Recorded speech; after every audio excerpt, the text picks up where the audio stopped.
అడిగినా కూడా అవలీలాగా మంచి మంచి పాటలు పాడి మా అభిక్కను అలాగే రూపొందించారు. అసలు ఈ పాటలన్నీ మీకు ఎట్లా గుర్తుంటాయి? అసలు ఎప్పటియో ఈ దాదాపు 60-70 ఏళ్ళ సంవత్సరాలకు సంబంధించిన పాటలు ఇవి. ఏ పాట చూసుకున్నా మీరు పాడినా ఒక పొల్లు అక్షరం పోకుండా చాలా అద్భుతంగా పాడుతుంది పాట. అసలు ఇవన్నీ మీకు గుర్తుండడానికి కారణం ఏంటి? అసలు రోజు ఏమన్నా మీరు దాన్ని నెమరు వేసుకుంటే ఏమన్నా పాటలు పాడుతూ ప్రాక్టీస్ చేస్తుంటారా? అప్పుడప్పుడు ప్రాక్టీస్ చేస్తుంది. ఇది ఒకసారి ముద్ర పడిపోయింది, అది ఎత్తుకోవాల్సిన పని ఉండదు. మీరు గతంలో కూడా ఒకసారి మీరు ఒక ఇంటర్వ్యూలో చెప్పారు, నేను చిన్నప్పుడు హోటల్లో పని చేసుకుంటూ అక్కడ ఒక పాటలు పాడుతుంటే ఆ పాటలు చూసి హోటల్ ఓనర్ మెచ్చుకొని మరి మంచిగా పాటలు అని చెప్పి ఎంకరేజ్మెంట్ చేశారని చెప్తుంది, మిమ్మల్ని ప్రోత్సహించిండు అని చెప్పారు చాలా సందర్భాలు. అసలు అప్పుడు ఏ సందర్భంలో మీరు ఒక మార్వాడి హోటల్లో పనిచేస్తున్నాను. చిన్న ఏజ్ ఉన్నా మా నాన్నకు 10 మంది పిల్లలం కావడం వలన కుటుంబ భారం, మా తండ్రి ఒక్క సంపాదనతో కుటుంబం జరగదు కదా. అందుకని మేము కూడా మా తండ్రికి తోడ్పాటుగా హోటల్లో పనిచేస్తూ ఆ వచ్చిన వేతనాన్ని మా అమ్మకి ఇచ్చేవాళ్ళం. ఆ రకంగా పనిచేస్తూ ఆ హిందీ పాటలు వస్తుండే ఎక్కువ. మార్వాడి హోటల్ అది స్వీట్ సంబంధించి అయితే మంచి పాటలు. మే దునియా భులా దూంగా तेरे चाहत में, मैं दुनिया भुला दूंगा तेरे चाहत में. ఇలాంటి పాటలు అప్పుడు వచ్చాయి. పత్త పత్త భూత భూత हमारे जाने हैं, పత్త పత్త భూత భూత. ఇలాంటి పాటలు హిందీ పాటలు వచ్చాయి అప్పుడు బాల్యంలో. ఇప్పుడు కొద్దిగా ఆ కప్పులు కడుక్కుంటాను, ఆ సప్లై చేసుకుంటాను, క్లీన్ చేసుకుంటాను, అప్పుడు వింటుండేవాళ్ళు. అవి మర్చిపోయాను సార్. హిందీ మనకు తెలుగు వాళ్ళం కాబట్టి ఎవరు ఆ హిందీ పాట పాడు అనేవాళ్ళు దొరకక, పాడు అనేవాళ్ళు ఉంటే అవి నేర్చుకునేవాడిని. ఓహో ఇందులో ఏదో ఉంది అని. అది పెద్దగా ప్రాక్టీస్ చేయలేదు. ఇప్పుడు దాదాపు పాత సినిమాలలో తల్లిదండ్రుల మీద, అక్క చెల్లెళ్ళ మీద ఒక ఎమోషనల్ సాంగ్స్ వచ్చేది. ఎమోషనల్ బాగా ఆ పాట వినడంతో కొంతమంది కంటతడి పెట్టుకున్న సందర్భాలు కూడా ఉన్నాయి. అలాంటి ఎమోషనల్ సాంగ్స్ ఏమైనా మీరు పాడగలుగుతారా? ఇప్పుడు ఘంటసాల గారు అమ్మా అని అరిచినా పాడాడు. అది అదే పాండురంగుడు కొడుకు బాలకృష్ణ తీశాడు, ఎన్టీ రామారావు. పాండురంగంలో అమ్మ మాతృదేవో భవ అని పాడతాడు.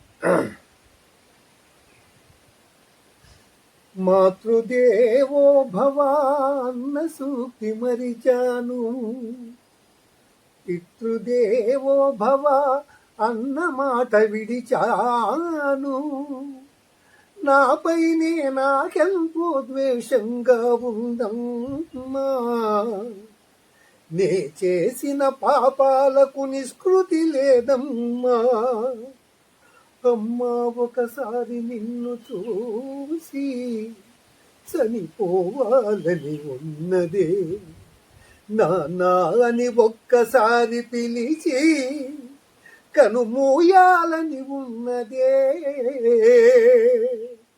అమ్మా నాన్న అమ్మా అమ్మా నిన్ను ఒక్కసారి చూసి చనిపోవాలని ఉన్నదే, నాన్నా అని ఒక్కసారి పిలిచి కనుమూయాలని ఉన్నదే, అమ్మా నీ కలలే నా కంటి పాపలైనవని, నీ ప్రాణం పణం పెట్టి నాకు పొరుడు పోశావని, నీ నెత్తుటి ముద్దయే నా అందమైన దేహమని, బిడ్డ బ్రతుకు దీపానికి తల్లి పాలె చమురని తెలియనైతి తల్లి, ఎరుగనైతి నమ్మా, కడుపు తీపి నేగేలన చేసిన జులాయిని, కన్న పేగు ముడిని తెంచి వేసిన కసాయిని, మరచిపోయి కూడా నన్ను మన్నించొద్దమ్మా, కలనైనా నన్ను కరుణించొద్దు నాన్నా. సూపర్ సూపర్, చాలా అద్భుతం. Emotional song. చాలా అద్భుతంగా పాడారు. ఎమోషనల్ సాంగ్ సినిమాలో ఏ విధంగానైతే ఆ సిచ్యువేషన్ వచ్చిందో అదే తరహాలో మీరు చాలా అద్భుతంగా పాడారు. తల్లిదండ్రుల విషయంలో అదుపు తప్పుతున్నారు పిల్లలు. అవును, అందుకని ఇలాంటి పాటలు విని కొంచెం ఏదన్నా నేర్చుకొని అందులో భావం తెలుసుకొని తల్లిదండ్రుల పట్ల ప్రేమాభిమానాలు పెంచుకుంటారేమో అనుకుంటే ఎక్కడ చూసినా జీరోనే కనిపిస్తుంది. అగమ్య గోచరం. తల్లిదండ్రులు కష్టపడతారు, అవసరాలైతే వాళ్ళకున్న తాతల నాటి ఆస్తి అయినా అమ్మైనా సరే అవుట్ ఆఫ్ కంట్రీలు పిల్లల్ని పంపుతున్నారు. కానీ తండ్రి చచ్చినప్పుడు ఎవరైనా ఫోన్ చేస్తే ఇప్పుడు ఫుల్ బిజీ, దినానికో తద్దినానికో వస్తాను, ఇప్పుడు నేను రాలేను అనే పరిస్థితి వచ్చేసింది. వాస్తవం. అరే చచ్చిపోయాడు రా మీ నాన్న, ఏడ్చే గతి లేదురా, కన్నీరు పెట్టే గతి లేదురా అంటే, లేరా oh my god what is this, ఎవరన్నా కిరాయి మనుషులను పెట్టి ఏడిపియండి అనే పరిస్థితి వచ్చేసి వస్తుంది ఆ పరిస్థితి.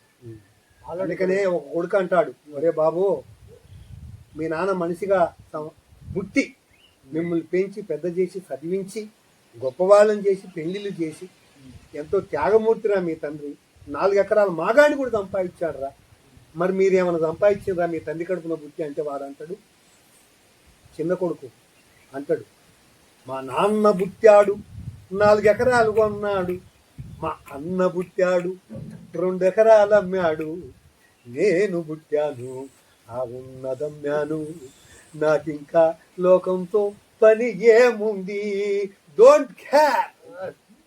ఇటువంటి కొడుకులు ఏం లాభం అండి. తండ్రి 4 ఎకరాలు కొంటే పెద్ద కొడుకు 2 ఎకరాలు అమ్మాడు, వీడు ఉన్నది అమ్మేశాడు. ఇప్పుడు మీ బాబు అక్కడ పని చేస్తున్నాడు షాప్ లో, మరి మీరు చెప్పినట్టు వింటుండా మరి లేకపోతే? వింటాడు. అంటే ఒక లాయర్ గారు నాకు పరిచయం అయ్యాడు, ఆయనకు స్టూడియో ఉంది, నీ కొడుకుని నా దగ్గర పెట్టవయ్యా, నా కొడుకులాగా చూసుకుంటా అన్నాడు. ఆస్తిపాస్తులు లేని నాకు నా కొడుకు నేనేం ఆధారం చేయగలను, చదివిస్తే ప్రయోజనం ఏముంది, వాళ్ళు రేపు చదివితేనేమో పెట్టుబడి పెట్టి కొడుకుని బాగా చదివిస్తే బాగానే ఉంది. ఇంటర్ చదివించా సార్, అంటే 10th చదివించాను, ఇంటర్కు వాడు చదవలేదు, ఏదైనా పని నేర్చుకుంటే బాగుంటుంది, చదువుకోవచ్చు. ఒకరి చేతి కింద పని చేసేవాడు మైండ్ సెట్ ఏకాగ్రత లేక వాడికి ఆ ఫోటోలు తీయడం వీడియోలు తీయడం ఆ పని మీద ఉంది.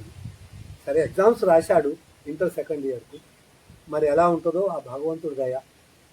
ఈ రోజుల్లో పేదవాడుగానే ఉండాలి, వాడు పైకి రాకూడదనే ద్వేషభావాలు చాలా మందిలో ఉండటం వల్లనే పక్కవాడు పైకి రావటం లేదు. పక్కన పెడితే ఇప్పుడు మీరు దాదాపు పౌరాణికం పాటలు పాడారు, మళ్ళీ ఈ లవ్కి సంబంధించిన పాటలు కూడా పాడారు, ఎమోషనల్ సాంగ్స్ కూడా పాడారు, ఇవన్నీ పాడుతారు మీరు. కానీ మీరు జానపద గేయాలు పాడిన సందర్భాలు అయితే కనిపించలేదు. జానపదాలు నేర్చుకోలేదు సార్. ఏమైనా ఒక్కటి మా ప్రేక్షకుల కోసం. ఈ ఓ చిన్నదానా నన్ను మరిచావు ఎలాగ ఉంటివో, నన్ను మరిచావు ఎలాగ ఉంటివో, నా మాట వినవైతివి, వద్దన్న కూడా నా మాట వినవైతివి, ఓ చిన్నదానా నా మాట వినవైతివి, ఓ చిన్నదానా నా మాట వినక చెడిపోతివే, నీవు చెడిపోతివే, ఇకనైనా వినవే నా మాట, ఇద్దరము కలిసి ఒదిగి ఉందాము రావే.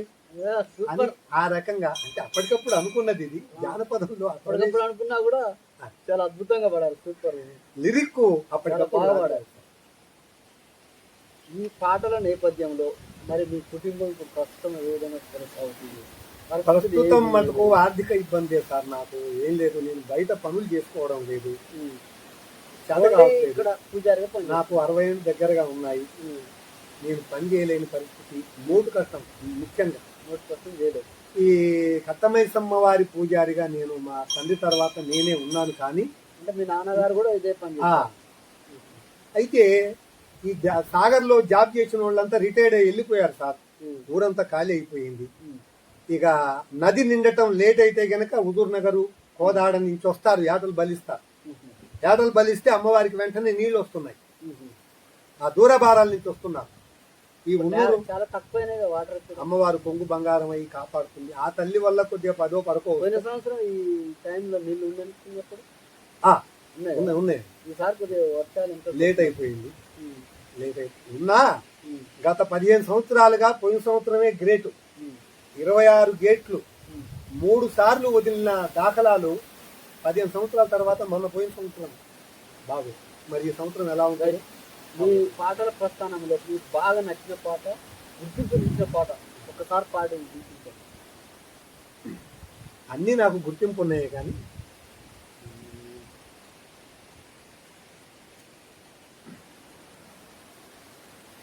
ఏదైనా మీకు బాగా గుర్తింపు.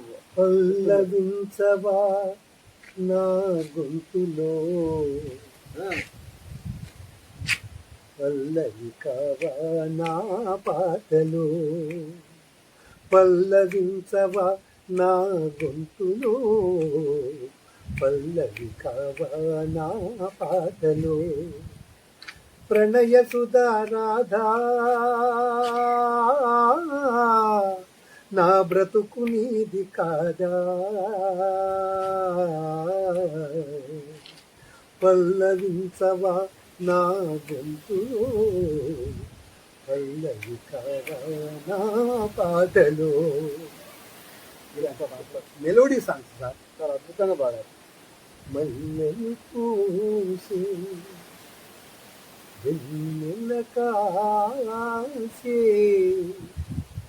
ఈరే హాయిగా, మల్లెలు పూసే వెన్నెల కాసే ఈరే హాయిగా, మమతలు పెనవేయి నన్ను తీయగా, మల్లెలు పూసే వెన్నెల కాసే ఈరే హాయిగా. ఈ పాటలు నాకు గుర్తింపు తెచ్చిన పాటలు. ఇంకా చాలా ఉన్నాయి సార్. పాటల పోటీలో పాడే పాటలు ఇవే.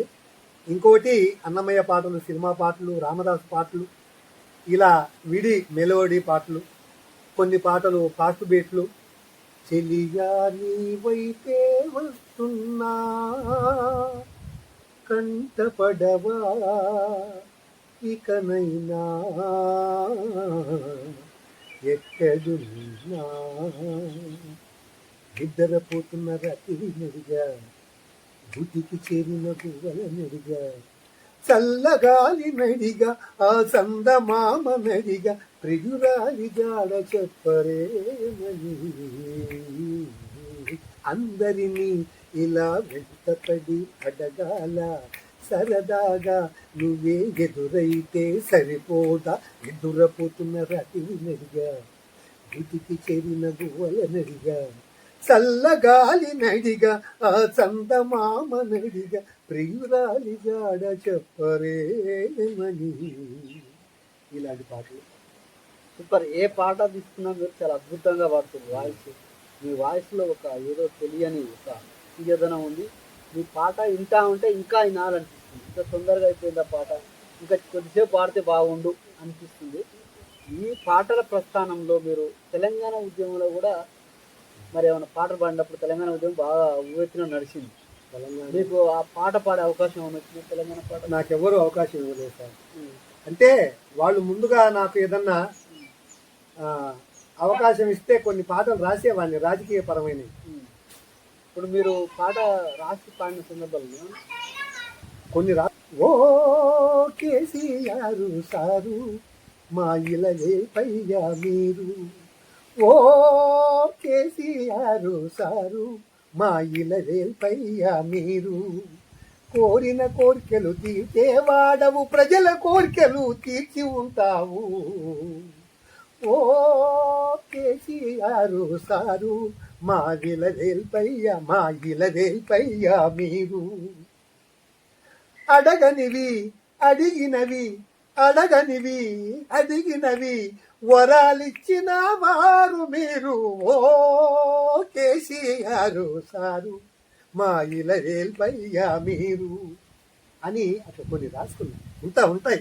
కానీ ఆదరించే వాళ్ళు ఉంటే దానికి మాకు ఆర్థిక ఇబ్బందులు లేకుండా ఉంటే గనక ఎవరైనా ఆదరించే వాళ్ళు ఉంటే మంచి పాటలు రాయగలను, పాడగలను సార్. నేను ఆదరణ ఉన్న చోటనే అభివృద్ధి ఉంటుంది కదండి.